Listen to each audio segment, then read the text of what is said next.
ومن احسن قولا ممن دعا الى الله وعمل صالحا وقال انني من المسلمين ولا تستوي الحسنة ولا السيئة ادفع بالتي هي احسن فاذا الذي بينك وبينه عداوة كأنه ولي حميم. السلام عليكم ورحمة الله وبركاته. إن الحمد لله نحمده ونستعينه ونستغفره ونعوذ بالله من شرور أنفسنا ومن سيئات أعمالنا. من يهده الله فلا مضل له ومن يضلله فلا هادي له، وأشهد أن لا إله إلا الله وحده لا شريك له، وأشهد أن محمدًا عبده ورسوله. أما بعد، فإن خير الحديث كتاب الله، وخير الهدي هدي محمد صلى الله عليه وسلم، وشر الأمور محدثاتها، وكل محدثة بدعة، وكل بدعة ضلالة، وكل ضلالة في النار. أعوذ بالله السميع العليم من الشيطان الرجيم من همزه ونفخه ونفثه. يا أيها الناس اتقوا ربكم الذي خلقكم من نفس واحدة وخلق منها زوجها وبث منهما رجالا كثيرا ونساء واتقوا الله الذي تساءلون به والأرحام إن الله كان عليكم رقيبا. صدر محترم، علماء کرام، معزز حاضرین، نوجوان دوستوں، اسلامی ماں اور بہنوں، یہ اللہ کا فضل و کرم ہے کہ اللہ تبارک و تعالی نے آج اس بابرکت محفل میں ہم اور آپ کو ایک اہم مقصد کے تحت جمع ہونے کی توفیق عطا فرمائی۔ اللہ تبارک و تعالی ہمارے اس جمع ہونے کو، سننے اور سنانے کو قبولیت سے ہمکنار فرمائے اور اس محفل اور مجلس کو ہم سب کی مغفرت اور بخشش کا ذریعہ بنائے۔ محترم حاضرین، جس موضوع کے تحت مجھے کچھ باتیں آپ کے گوشے گزار کرنی ہیں، وہ خواتین اسلام سے متعلق ہے۔ اسلام جو دین رحمت ہے، اسلام جب آیا تو دنیا کے اندر جاہلیت تھی، مرد ہوں یا خواتین ہوں، ہر طرف تباہی اور بربادی پائی جاتی تھی۔ انسانیت اپنے مقام کو بھول چکی تھی، اور خاص طور سے خواتین کے سلسلے میں انسانیت اس بے راہ روی کا شکار تھی کہ یہودیت اور نصرانیت کا اثر یہ ہوا تھا کہ خواتین کو باعث عار اور ذلت سمجھا جاتا تھا۔ دنیا کے اندر ان کا کوئی مقام نہ تھا، چاہے وہ یونانی تہذیب ہو، چاہے وہ رومی تہذیب ہو، خواہ وہ عرب کی دنیا ہو یا وہ آپ کا ہندوستان ہو۔ دنیا کے کسی خطے کے اندر خواتین کا کوئی مقام نہ تھا، بلکہ دنیا خواتین کو انسان ماننے کے لیے تیار نہ تھی۔ اسلام نے جہاں زندگی کے ہر شعبے میں انقلاب برپا کیا اور جہاں انسان کو انسانیت کے مقام پر لا کر کھڑا کیا، بندوں کی غلامی سے نکال کر اللہ تبارک و تعالیٰ کی غلامی میں لا کر آزادی عطا کی، وہیں پر اسلام نے خواتین کے مقام کو بلند کیا۔ اسلام سے پہلے یہ صورتحال تھی کہ عورت کو دنیا کے اندر زندہ رہنے کا حق نہیں تھا۔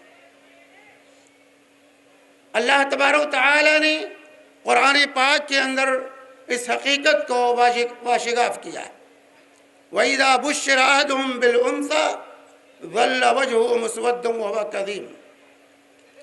کہ جب بچی کی ولادت کی خبر ملتی تھی تو انسان کا چہرہ پھک پڑ جاتا تھا، حیرانی اور پریشانی کا انسان شکار ہوتا تھا، عورتوں کے وجود کو باعث عار سمجھا جاتا تھا، اور یہاں تک کہ لوگوں کے سامنے انسان آنے کی جرات نہیں کرتا تھا۔ اس فکر میں لگ جاتا تھا کہ آیا اس عار اور ذلت کو برداشت کر لے یا لے جا کر مٹی کے نیچے دبا دے، اور کرتے تھے لوگ۔ زندہ درگور کرنے کا رواج تھا۔ اسی طریقے سے بیوی کو شوہر کے انتقال کے بعد اس دنیا کے اندر زندہ رہنے کا حق نہیں تھا۔ آپ کے اسی بر صغیر کے اندر عورتوں کو شوہر کے ساتھ جلا دیا جاتا تھا، اور یہی نہیں بلکہ وراثت کے میدان میں ان کا کوئی حصہ دنیا تسلیم نہیں کرتی تھی۔ ایک ایک وقت میں کئی خواتین سے شادیاں کی جاتی تھی۔ کتنے صحابہ کرام جب اسلام قبول کیے تو ان کے عقد میں، کسی کے عقد میں 10 بیویاں، کسی کے عقد میں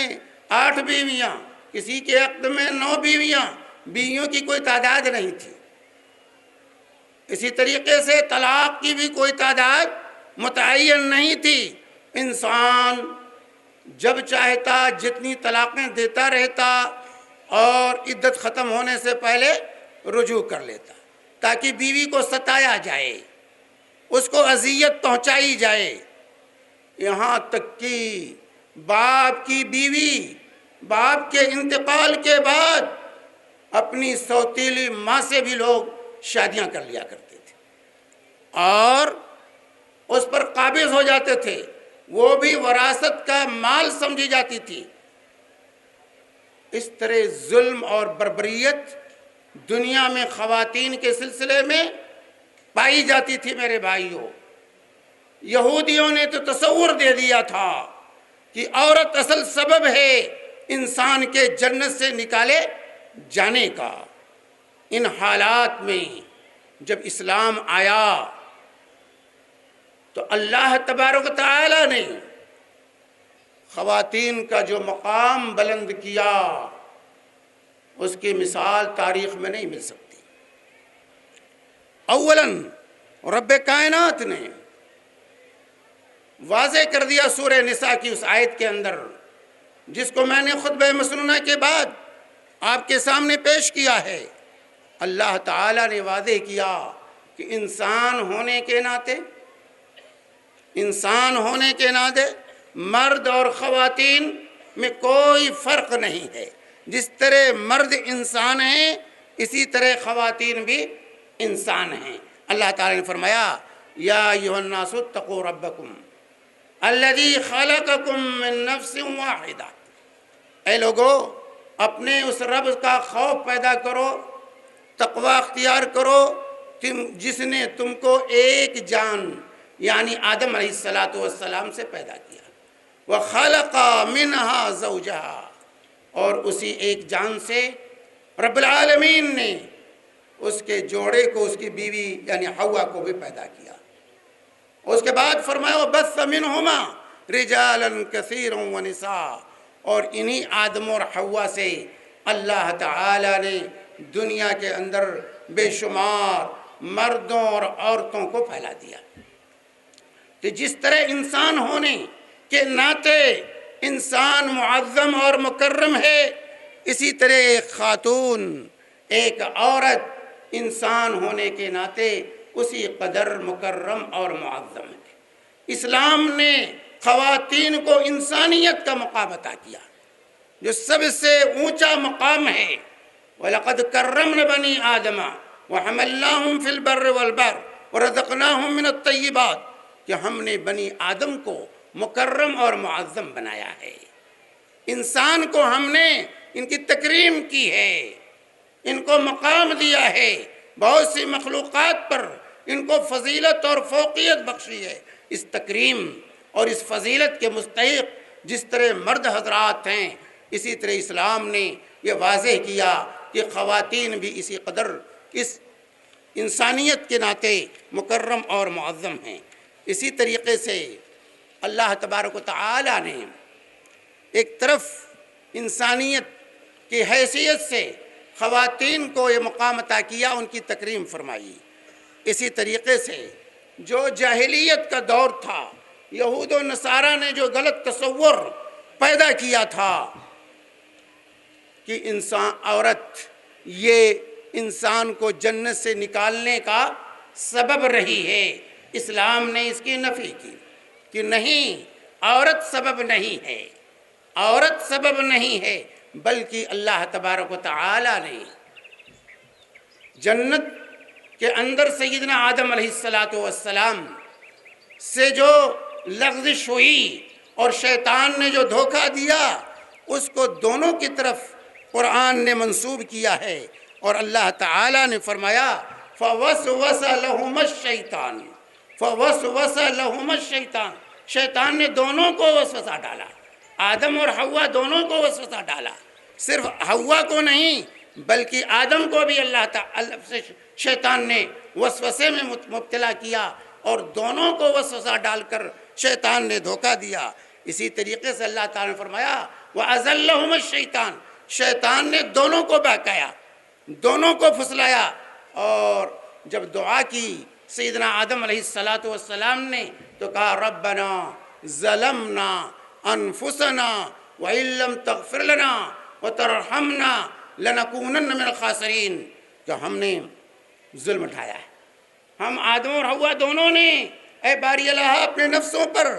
ظلم ڈھایا ہے، ہم دونوں سے غلطی ہوئی ہے، اگر تو نے ہم دونوں کو نہیں معاف کیا تو ہم خسارہ اٹھانے والوں میں سے ہو جائیں گے۔ تو قرآن نے بلکہ ایک جگہ پر تو اللہ تبارک و تعالی نے فرمایا وَعَصَىٰ آدَمُ رَبَّهُ فَغَوَىٰ، آدم نے رب کے حکم کی خلاف ورزی کی، حوا کو یہاں شامل بھی نہیں کیا اللہ تبارک و تعالی نے۔ اس لیے یہودیت نے خواتین پر جو ظلم ڈھایا تھا، اسلام نے اس کی نفی کی کہ عورت قصوروار نہیں ہے، بلکہ یہ شیطان کا دھوکہ تھا جو اس نے آدم علیہ السلام اور حوا علیہ السلام دونوں کو دیا تھا۔ اس لیے خواتین کو مورد الزام ٹھہرانا یہ غلط ہے۔ اسی طریقے سے اسلام نے بچیوں کی ولادت پر نحوست کے عقیدے کو ختم کرتے ہوئے برا شگون لینے کی نفی فرمائی، اور اللہ تبارک و تعالی نے واضح طور سے فرمایا کہ کفار و مشرکین کی یہ روش بچیوں کی ولادت پر جو وہ ناک بھو چڑھاتے تھے، یہ ان کا رویہ غلط تھا، اور اس طرح قتل اولاد پر پابندی لگائی، اور اللہ تبارک و تعالی نے واضح طور پر فرمایا یَهَبُ لِمَن يَشَاءُ إِنَاثًا وَيَهَبُ لِمَن يَشَاءُ الذُّكُورَ أَوْ يُزَوِّجُهُمْ ذُكْرَانًا وَإِنَاثًا وَيَجْعَلُ مَن يَشَاءُ عَقِيمًا، کہ اللہ کا معاملہ ہے، جس کو چاہتا لڑکے دیتا ہے، جس کو چاہتا لڑکی دیتا ہے، جس کو چاہتا لڑکا اور لڑکی دونوں دیتا ہے، جس کو چاہتا ہے بانجھ بنا دیتا ہے۔ یہ عورت کا قصور نہیں ہے، یہ عورت کا قصور نہیں۔ آج بہت سے مسلمان میرے بھائیوں اس بیماری میں مبتلا ہیں، کتنے کے یہاں طلاق کی نوبت آ جاتی ہے، بچی پیدا ہوئی تو آج تو فیشن ہو گیا ہے کہ ڈاکٹر نے بتا دیا، تجویز کر دیا کہ بچی ہے تو اسقاط حمل کرا دیا جاتا ہے۔ یہ اسلام نہیں ہے، یہ جاہلیت کی رسم ہے، اسلام اس کی اجازت نہیں دیتا۔ اللہ تبارک و تعالی نے فرمایا وَإِذَا الْمَوْءُودَةُ سُئِلَتْ بِأَيِّ ذَنبٍ قُتِلَتْ، قیامت کے دن ان بچیوں سے پوچھا جائے گا جن کا اسقاط کرایا جاتا ہے، جن کو درگور کیا جاتا ہے، جن کے وجود کو ختم کیا جاتا ہے، ایسی بچیوں سے قیامت کے دن اللہ تبارک و تعالیٰ سوال کرے گا تمہیں کس جرم کے پاداش میں تمہارے باپ نے قتل کیا تھا، کس جرم کے پاداش میں تمہیں یہ سزا دی گئی تھی۔ مطلب یہ ہے کہ ایسا کرنے والے مجرم ہیں، ان کو ان کے جرم کی سزا اللہ تبارک و تعالیٰ ضرور دے گا۔ اللہ کی پکڑ سے بچ تو قتل اولاد کو اسلام نے حرام قرار دیا، اسقاط حمل کو اسلام نے حرام قرار دیا تاکہ عورتوں کا تحفظ ہو، خواتین کا تحفظ ہو، انسانیت برقرار رہے کہ انسانیت مرد اور عورت دونوں سے قائم ہے۔ مرد اور عورت یہ دو پہیے ہیں انسانیت کے، اس کو الگ الگ کر دیا جائے، کوئی ایک پہیہ اگر معطل ہو جائے تو گاڑی نہیں چل سکے گی انسانیت کی۔ اس لیے اسلام نے خواتین کو مقام دیا، اسلام نے عورتوں کے فیگر کو بلند کیا، ان کا مقام بلند کیا تاکہ ہم اور آپ اس حقیقت کو سمجھیں، جاہلیت کو چھوڑیں، اسلام کی روشنی کو قبول کریں۔ چنانچہ اس کے ساتھ ساتھ اسلام نے عورتوں کی تکریم، عورتوں کو جو مقام دیا میرے بھائیوں، دنیا کی کوئی تھیوری، دنیا کا کوئی مذہب، دنیا کا کوئی پیغام یہ مقام آج تک نہ دے سکا ہے، نہ قیامت تک دے گا۔ آج اسلام پر جہالت کی وجہ سے ایک کلمہ گو مسلمان بھی یہ الزام لگاتا ہے، ہماری بعض مائیں اور بہنیں بھی یہ سمجھتی ہیں کہ اسلام نے عورتوں کو وہ مقام نہیں دیا جو ان کا مقام ہونا چاہیے۔ حقیقت میں اسلام نے جو مقام دیا ہے وہ کسی دھرم، کسی ازم، کسی تھیوری نے نہیں دیا ہے۔ ماں کی حیثیت سے اللہ تبارک و تعالیٰ نے خواتین کو جو مقام دیا ہے اسلامی معاشرے اور اسلامی سوسائٹی کے اندر، اس کا ہم اندازہ نہیں لگا سکتے۔ اللہ تعالیٰ فرماتا ہے وَوَصَّيْنَا الْإِنسَانَ بِوَالِدَيْهِ إِحْسَانًا حَمَلَتْهُ أُمُّهُ كُرْهًا وَوَضَعَتْهُ كُرْهًا، کہ اللہ تبارک و تعالیٰ فرما رہا ہے کہ ہم نے انسان کو والدین کے ساتھ حسن سلوک کی وصیت کی ہے، آرڈر دیا ہے۔ اس کی ماں کا یہ مقام ہے کہ اس نے تکلیف پر تکلیف برداشت کی ہے، ایک تو حمل کی تکلیف اور دوسرے وضع حمل کی تکلیف۔ اور اسی طریقے سے اللہ تبارک و تعالیٰ نے قرآن پاک کے اندر مختلف آیات میں باپ کے ساتھ ماں کا ذکر کیا اور ماں کے مقام کو بلند کیا، اور احادیث کے اندر اللہ کے رسول صلی اللہ علیہ وآلہ وسلم نے باپ کے مقابلے میں ماں کا 3 گنا درجہ بلند کیا۔ رسول پاک صلی اللہ علیہ وسلم سے سوال کیا گیا، حضرت ابو ہریرہ رضی اللہ تعالی عنہ راوی ہیں، صحیح بخاری اور مسلم کی حدیث ہے، اللہ کے حبیب صلی اللہ علیہ وسلم سے ایک شخص آ کے عرض کرتا ہے کہ یا رسول اللہ من احق الناس بحسن صحابتی، یا رسول اللہ میرے حسن سلوک کا سب سے زیادہ مستحق کون ہے؟ اللہ کے نبی صلی اللہ علیہ وسلم نے کیا فرمایا؟ امک، تیری ماں، باپ نہیں کہا تیری ماں۔ قال ثم من، پھر اس شخص نے عرض کیا پھر کون ہے؟ فرمایا امک، تیری ماں۔ پھر اس شخص نے عرض کیا پھر کون ہے؟ قال امک، تیری ماں۔ 3 مرتبہ کے سوال کے جواب میں اللہ کے نبی صلی اللہ علیہ وسلم نے ماں کا نام لیا، تمہاری ماں، تمہاری ماں، تمہاری ماں۔ جب 4تھی مرتبہ سوال کیا ثم من، پھر کون ہے؟ کہا تیرا باپ۔ تو یہاں مرد کے مقابلے میں ماں کی حیثیت سے ماں کے مقام کو اسلام نے جو مقام دیا، ایک خاتون کو جو درجہ اسلام نے عطا کیا، دنیا کی کوئی طاقت اور قوت، دنیا کا کوئی مذہب، دنیا کا کوئی دھرم یہ مقام آج تک نہیں دے سکا ہے۔ اسی طریقے سے میرے بھائیوں، بیوی کی حیثیت سے اسلام نے خواتین کو جو مقام دیا ہے، دنیا کا کوئی عزم یہ مقام آج تک نہیں دے سکا ہے، بیوی کی حیثیت سے اللہ کے نبی صلی اللہ علیہ وسلم فرماتے ہیں، صحیح مسلم کی حدیث ہے، اللہ کے نبی صلی اللہ علیہ وسلم کا ارشاد، خیر متاع الدنیا المرأة الصالحہ، دنیا کی سب سے قیمتی شے، دنیا کی سب سے قیمتی پونجی کیا ہے؟ سونے اور چاندی نہیں، ہیرے جواہرات نہیں، مال و املاک نہیں، خیر متاع الدنیا المرأة الصالحہ، دنیا کی سب سے قیمتی چیز نیک خاتون ہے، نیک بیوی ہے، یہ سب سے بڑی دولت، جس کو نیک بیوی مل جائے اس کو دنیا کی سب سے عظیم دولت مل گئی میرے بھائی۔ اسی لیے رسول پاک صلی اللہ علیہ وسلم نے شادی کے وقت اس بات کی طرف رغبت دلائی ہے، نیک بیوی کو تلاش کرو، فاظفر بذات الدین تربت یداک، دیندار کو اختیار کر کے کامیاب ہو جاؤ۔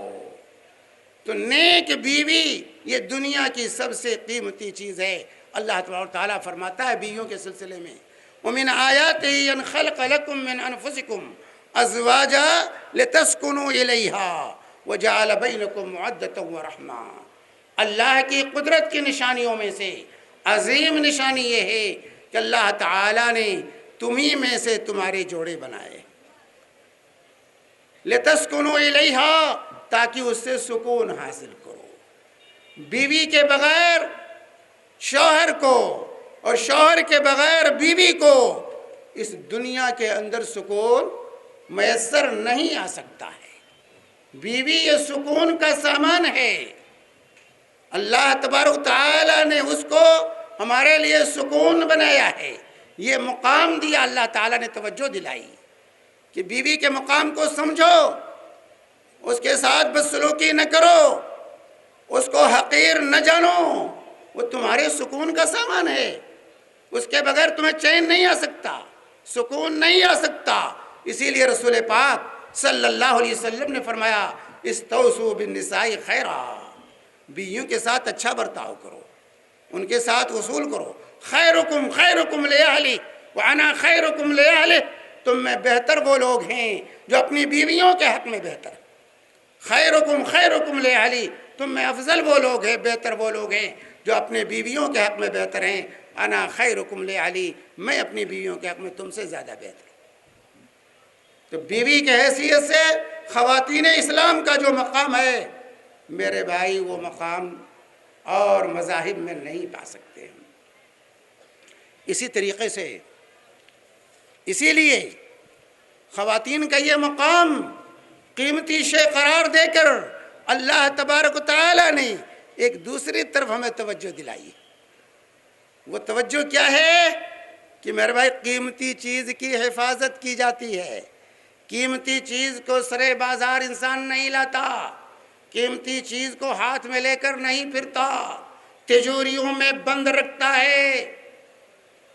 تجوریوں میں بند رکھتا ہے، لوگوں کے سامنے اس کو نمایاں نہیں کرتا۔ یہ بیویاں، یہ خواتین، یہ نمایاں کرنے کی چیزیں نہیں ہیں، یہ حفاظت کی چیزیں ہیں۔ مرد کی ڈیوٹی ہے، یہ ذمہ داری ہے کہ اپنی بیویوں کی حفاظت کرے، ان کو پردے میں رکھے، ان کو عریاں نہ پھلائے، ان کو زینت کا اور لوگوں کے لیے جو ہے ان کو نمایاں کر کے ان کو مجلس کی زینت نہ بنائے، بلکہ ان کو پردے میں رکھے۔ جس طرح ہیرے و جواہرات کو، سونے اور چاندی کو جو ہے تجوریوں میں رکھا جاتا ہے، اس سے کہیں زیادہ قیمتی یہ خواتین ہیں، ان کو پردے میں رکھنے کی ضرورت ہے، بے پردگی اور عریانیت کو اسی لیے اسلام نے حرام قرار دیا، کیونکہ عورت ایک قیمتی شے ہے۔ اسی طریقے سے میرے بھائیوں، میری ماں اور بہنوں سنو، بیٹی کے حیثیت سے اسلام نے خواتین کو جو مقام عطا کیا ہے اس سے اندازہ لگائیے، اپنے مقام اور مرتبے کو سمجھیے۔ ام المومنین عائشہ صدیقہ رضی اللہ تعالی عنہ روایت کرتی ہیں، صحیح بخاری کی روایت ہے کہ ایک خاتون 2 بیٹیوں کو لے کر میرے گھر آئی، کھانے پینے کی کوئی چیز چاہتی تھی، میں نے اپنے گھر میں دیکھا تو گھر میں ایک کھجور ملا۔ میرے بھائی اندازہ لگائیے، مدینہ جو کھجوروں کا شہر ہے، لیکن بیت نبوت میں وہ بھی میسر فراوانی کے ساتھ نہیں ہے، نبی کے گھر میں ایک کھجور سے پایا گیا۔ ام المؤمنین عائشہ صدیقہ کہتی ہیں کہ میں نے ایک کھجور اس خاتون کے حوالے کر دیا، اس نے اس کھجور کے 2 ٹکڑے کیے، ایک ٹکڑا ایک بیٹی کو دے دیا، دوسرا ٹکڑا دوسری بیٹی کو دے کے حوالے کیا، اور خود کچھ نہیں کھایا۔ اللہ کے نبی صلی اللہ علیہ وسلم جب تشریف لائے، میں نے آپ کے سامنے یہ روداد پیش کی تو اللہ کے نبی صلی اللہ علیہ وآلہ وسلم نے فرمایا کہ جو ان بیٹیوں کے ذریعے آزمایا جائے، جس کو اللہ تبارک و تعالی بیٹیاں عطا کرے اور ان بیٹیوں کی صحیح نگہداشت کرے،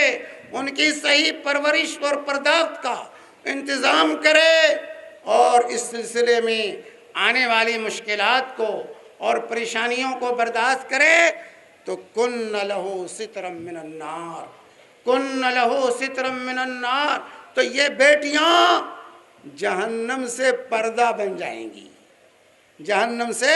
پردہ بن جائیں گی۔ اس لیے میرے بھائیوں، بچیوں کی ولادت کو منحوس نہ جانو، اس کی بنیاد پر بیویوں کو زد و کوب نہ کرنا، اس کی بنیاد پر بیویوں کو طلاق نہ دینا، اس کی بنیاد پر اسقاط حمل کی کوشش نہ کرنا، اپنے آپ کو معصیت کے دائرے میں داخل نہ ہونے دینا۔ ان بیٹیوں کا اللہ کے ہاں بڑا اونچا مقام ہے، ان کی صحیح پرورش اور پرداخت کی کوشش کرنا، یہ جہنم سے پردہ ہے، یہ جہنم سے بچانے والی چیزیں ہیں، اس کا اہتمام کرنا۔ اسی طریقے سے اسلام نے بہن کی حیثیت سے، بہن کی حیثیت اسلام نے جو مقام دیا ہے خواتین کو، دنیا کے کسی عزم نے وہ مقام خواتین کو عطا نہیں کیا۔ اللہ کے رسول صلی اللہ علیہ وسلم فرماتے ہیں، صحیح مسلم کی حدیث ہے، اللہ کے حبیب صلی اللہ علیہ وسلم فرماتے ہیں کہ جس نے 2 بیٹیوں کی پرورش کی، یا 2 بہنوں کی، یا 3 بیٹیوں کی اور 3 بہنوں کی پرورش صحیح طریقے سے کر دی اور ان کو پالا پوشا بڑا کیا، صحیح تعلیم و تربیت کا انتظام کیا، تو میں اور وہ دونوں کے قیامت کے دن اس طرح ہوں گے، انا وہ ہوا، میں اور وہ دونوں اس طرح دونوں انگلیوں کے برابر ہوں گے۔ آپ نے شہادت کی انگلی اور درمیان کی انگلی کو ایک ساتھ کہہ کر کے اشارہ کیا کہ وہ شخص ہمارے ساتھ اس طرح ہوگا۔ جنت میں نبی کریم صلی اللہ علیہ وسلم کی صحبت اور قربت اس شخص کو حاصل ہوگی جو 2 بہنوں یا 3 بہنوں یا 2 بیٹیوں یا 3 بیٹیوں کی صحیح پرورش کرتا ہے، صحیح نگرانی کرتا ہے، ان کو مسلمان بنانے کی کوشش کرتا ہے، تو قیامت کے دن ایک تو سترم من النار ہوں گی، جہنم سے بچاؤ ہوں گی، اور دوسری طرف نبی کریم صلی اللہ علیہ وآلہ وسلم کی صحبت نصیب ہوگی جنت میں۔ کون مسلمان ہے میرے بھائیوں جو یہ خواہش نہ رکھتا ہو، جو اپنے سینے میں یہ خواہش نہ رکھتا ہو کہ ہمیں رسول پاک صلی اللہ علیہ وآلہ وسلم کی صحبت نصیب ہو؟ تو نبی کی صحبت اگر چاہتے ہیں تو بیٹیوں کی، بہنوں کی صحیح نگہداشت کریں، ان کی صحیح پرورش و پرداخت کا انتظام کریں۔ اسی طریقے سے حضرت جابر بن عبداللہ رضی اللہ تعالی عنہ نے، ان کے والد کا غزوہ احد کے اندر انتقال ہو گیا، انہوں نے شادی کی، اس کے بعد اللہ کے نبی صلی اللہ علیہ وسلم کو جب اطلاع ملی کہ جابر نے شادی کی ہے، تو اللہ کے نبی صلی اللہ علیہ وسلم نے پوچھا کہ کیسی خاتون سے تم نے شادی کی ہے؟ کنواری خاتون سے شادی کی ہے یا سیبہ خاتون سے متعلقہ اور بیوہ سے شادی کی ہے؟ انہوں نے کہا کہ میں نے سیبہ سے شادی کی ہے۔ تو اللہ کے حبیب صلی اللہ علیہ وسلم نے پوچھا کنواری سے شادی کیوں نہیں کی؟ تو انہوں نے کہا یا رسول اللہ میرے والد کا انتقال ہوا، میرے پاس 10 یا 11 بہنیں ہیں، میں نے یہ مناسب نہ سمجھا کہ ایک نو عمر عورت کو اپنے گھر میں لے آؤں اور وہ بھی ہماری بہنوں کی عمر کی ہو، ان کی نگہداشت نہ کر سکے، ان کا دیکھ بھال نہ کر سکے، اس لیے میں نے ترجیح یہ دیا کہ کسی سیبہ سے شادی کروں جو عمر رسیدہ ہو تھوڑی، تاکہ میری بہنوں کی صحیح نگہداشت کر سکے، ان کی صحیح تربیت کر سکے۔ تو اللہ کے نبی صلی اللہ علیہ وسلم نے ان کے اس اقدام کی تحسین فرمائی اور کہا اللہ بارک اللہ فیک، اللہ برکت عطا فرمائے تمہیں برکت عطا فرمائے۔ تو میرے بھائیوں، میری ماں اور بہنوں، بچیوں اور بہنوں کی تربیت، ان کی پرورش، ان کی پرداخت، یہ باعث شرف ہے، اور اس کو اپنے لیے عار اور نحوست کبھی نہ سمجھا جائے، یہ کامیابی اور کامرانی کا زینہ ہے۔ اسی طریقے سے خالہ کی حیثیت سے خواتین کو اللہ تعالیٰ نے جو مقام دیا ہے، اللہ کے نبی صلی اللہ علیہ وسلم فرماتے ہیں انما الخالۃ ام، کہ یقیناً خالہ کا درجہ ماں کا درجہ ہے۔ ماں کے مقام پر اللہ تبارک و تعالیٰ نے جو ہے رکھا ہے خالہ کو۔ تو میرے بھائیوں، اس طرح سے اللہ تبارک و تعالیٰ نے اس دین کے اندر خواتین کے مقام اور مرتبے کو اجاگر کیا ہے، ان کو انسان بنایا، ان کی صحیح تکریم فرمائی ہے۔ اب ضرورت اس بات کی ہے کہ ہماری مائیں اور بہنیں اپنے مقام اور مرتبے کو سمجھیں، اسلام کے اس احسان کو تسلیم کریں اور اللہ رب العالمین کا شکریہ ادا کریں جو مقام دیا۔ آج جو تہذیبیں، جو معاشرے اسلامی تعلیم سے غافل ہیں، ان کے یہاں خواتین کا جو مقام ہے وہ ہمارے سامنے ہے کہ عورت کو آج ایڈورٹائز کا سامان سمجھ لیا گیا ہے۔ آج اپنے سامان کی ترویج و اشاعت کے لیے خواتین کو استعمال کیا جاتا ہے، اس کو بے نقاب کیا گیا ہے، اس کو روڈ پر لا کر کھڑا کر دیا گیا ہے۔ نمازی میں اس کے لیے سکون تھا، نو آج حاضر میں اس کے لیے سکون ہے۔ ہر جگہ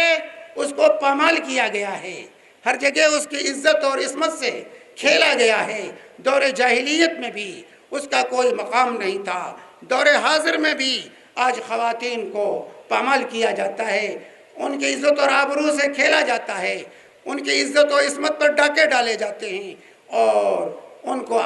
اپنے مقصد کے لیے استعمال کیا جاتا ہے۔ ان حالات میں خواتین اسلام کی ذمہ داری ہے کہ وہ اپنے مقام کو سمجھیں۔ اللہ نے جس مقام پر ان کو رکھا ہے اس کی اہمیت کو سمجھتے ہوئے وہ اپنے اخلاق سے،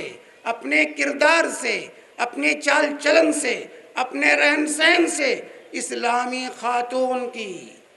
ایک مسلمان عورت کی صحیح تصویر انسانیت کے سامنے پیش کریں تاکہ دنیا کو اسلام کو سمجھنے میں، دوسری خواتین کو اسلام کو سمجھنے میں مدد ملے، وہ سمجھ سکیں کہ اسلام عورتوں کی کس طرح نگہداشت کرتا ہے، عورتوں کی کس طرح تکریم کرتا ہے۔ لیکن افسوس کا مقام یہ ہے کہ آج ہماری مائیں اور بہنیں اس حقیقت کو نہیں سمجھ رہی ہیں، اپنے مقام کو پامال کر رہی ہیں اور وہ دوسری خواتین کے طرح، دوسرے مذاہب کی عورتوں کی طرح وہ بھی سرے بازار آنا چاہتی ہیں، وہ بھی اسی طریقے سے آزادی کی زندگی گزارنا چاہتی ہیں جو آزادی کی زندگی دنیا کی دوسری خواتین، دوسرے مذاہب کی عورتیں گزار رہی ہیں۔ وہ سمجھتی ہیں ہماری آزادی اس میں ہے کہ ہم گھر کی چار دیواری سے نکل کر، ہم نقاب کو اتار کر کے، پردے کو بالائے طاق رکھ کر کے ہم جو ہے اپنا مقام اونچا کریں گی۔ نہیں، اس سے مقام آپ کا اونچا نہیں ہوتا، اس سے آپ کا مقام گرتا ہے، آپ کا مقام گھٹتا ہے، آپ کی عزت چار دیواری کے اندر ہے۔ وَقَرْنَ فِي بُيُوتِكُنَّ وَلَا تَبَرَّجْنَ تَبَرُّجَ الْجَاهِلِيَّةِ الْأُولَىٰ۔ آپ کے رب نے جو آپ کو مقام دیا ہے، اس رب کا یہ ارشاد ہے، یہ اعلان ہے، وَقَرْنَ فِي بُيُوتِكُنَّ، اے خواتین تو اپنے گھروں میں قرار پکڑو، تمہاری جگہ گھر ہے، بازار نہیں ہے، تمہاری جگہ گھر ہے، پارلیمنٹ ہاؤس نہیں ہے، تمہاری جگہ گھر ہے۔ کرن فی بیوتکن، اپنے گھروں میں قرار پکڑو، تمہاری ذمہ داری نئی نسل کی پرورش ہے، نئی نسل کی تربیت ہے۔ تم یہ تربیت مارکیٹ میں نکل کر کے، پارلیمنٹ میں پہنچ کر کے، بازاروں میں جا کر کے پوری نہیں کر سکتی ہو۔ تمہاری بہت بڑی ڈیوٹی ہے نئی نسل کی تربیت، نئی نسل کو انسان بنانا، یہ خواتین کی ذمہ داری ہے۔ اس لیے خواتین گھر کے اندر رہ کر ہی اس ذمہ داری کو ادا کر سکتی ہیں۔ اس لیے اللہ تعالیٰ نے کہا وَقَرْنَ فِي بُيُوتِكُنَّ، گھروں میں قرار پکڑنا، گھر سے باہر نہ نکلنا، اور بوقت ضرورت اگر گھر سے باہر نکلنے کی ضرورت پیش آئے تو بے پردہ نہ نکلنا، جاہلیت کی طرح مت پھرنا، بلکہ پردے کے ساتھ اپنی عزت اور عصمت کا خیال کرتے ہوئے پردے کی پابندی کے ساتھ ضرورت کے تحت باہر جانا، بلا ضرورت نہ جانا۔ یہ اصول بتایا اللہ تبارک و تعالیٰ نے، یا ایھا النبی قل لازواجک وبناتک ونساء المؤمنین یدنین علیہن من جلابیبہن، اے نبی آپ اپنی بیویوں سے، اپنی بیٹیوں سے اور تمام مسلمان خواتین سے یہ کہہ دیں کہ وہ اپنی چادروں کو اپنے اوپر گھونگھٹ بنا کر چلا کریں، اپنی گھونگھٹ کے ساتھ چلیں، پردے کے ساتھ نکلیں، بے پردہ اپنے گھروں سے نہ نکلا کریں۔ یہ اللہ کا فرمان ہے، یہ اللہ کا فرمان ہے۔ اور یہاں تک کہا گیا، اور یہاں تک واضح کیا گیا، صحابہ اکرام کی مقدس جماعت ہے، دوسری طرف ازواج مطہرات کی مقدس جماعت ہے، کہا جا رہا ہے وَإِن سَأَلْتُمُوهُنَّ مَتَاعًا فَاسْأَلُوهُنَّ مِنْ وَرَاءِ حِجَابٍ۔ اے میرے نبی کے مقدس صحابہ، تم بھی اگر ازواج مطہرات جو تمہاری مائیں ہیں ان سے بھی اگر کوئی تمہیں سوال کرنا ہے، کوئی مسئلہ دریافت کرنا ہے تو پردے کے پیچھے سے پوچھا کرنا، پردے کے پیچھے سے پوچھا کرنا، آمنے سامنے ہو کر نہیں۔ اور یہاں تک کہا اللہ تبارک و تعالیٰ نے خواتین کے حق میں کہ جو خواتین ان اتقیتن فلا تخضعن بالقول فیطمع الذی فی قلبہ مرض وقلنا قولا معروفا، کہ خواتین اگر اللہ کا تقوی تمہارے اندر ہے تو جو ہے لچکدار گفتگو نہ کرنا، غیر مردوں سے لچکدار گفتگو نہ کرنا، میٹھی گفتگو نہ کرنا، کیونکہ اس سے کیا ہوگا، جن کے دلوں میں کھوٹ ہے، نفاق ہے، وہ کچھ اور تصورات تمہارے حق میں قائم کر لیں گے۔ یہاں تک اللہ تعالیٰ نے خواتین کے مقام و مرتبے کی حفاظت کے خاطر رب کائنات نے یہ حکم فرمایا۔ اور یہاں تک نہیں بھی اللہ تعالیٰ نے کہا کہ خواتین فلا یضربن بارجلہن لیعلم ما یخفین من زینتہن، کہ عورتیں جو ہے اپنے قدموں کو پٹخے نہ چلا کریں،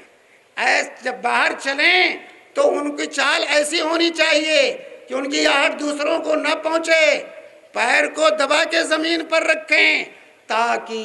ان کے چلنے کی وجہ سے کہیں ان کے زیورات کی آواز لوگوں کے کانوں میں نہ پہنچنے پائے۔ یہ ان کے مقام مرتبے کی حفاظت، ان کی عزت و عصمت کی حفاظت کے خاطر رب کائنات نے حکم فرمایا۔ اور اللہ کے رسول صلی اللہ علیہ وآلہ وسلم کا ارشاد، میرے بھائی صحیح مسلم کی حدیث ہے، ہماری مائیں اور بہنیں غور سے سنیں۔ اللہ کے نبی صلی اللہ علیہ وسلم فرماتے ہیں، حضرت ابو ہریرہ رضی اللہ تعالی عنہ راوی ہیں، صنفان من اہل النار لم ارہما، دو طرح کے جہنمیوں کو میں نے نہیں دیکھا ہے، دو طرح کے جہنمیوں کو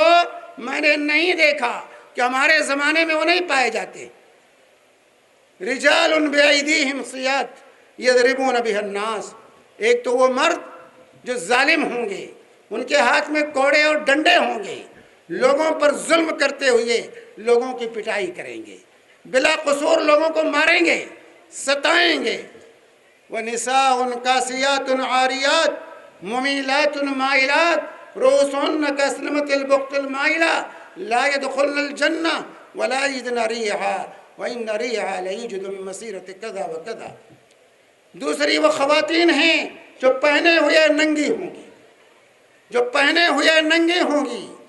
میرے بھائیوں، یہ تصور کی لباس بھی ہو اور ننگا پن ہوئی، آج اس کا سمجھنا بالکل واضح ہے۔ یعنی لباس یا تو اتنا باریک ہوگا کہ جسم جھلک رہا ہوگا، یا لباس اتنا چست ہوگا خواتین کا کہ ان کے نشیب و فراز جسم کے نمایاں ہوں گے،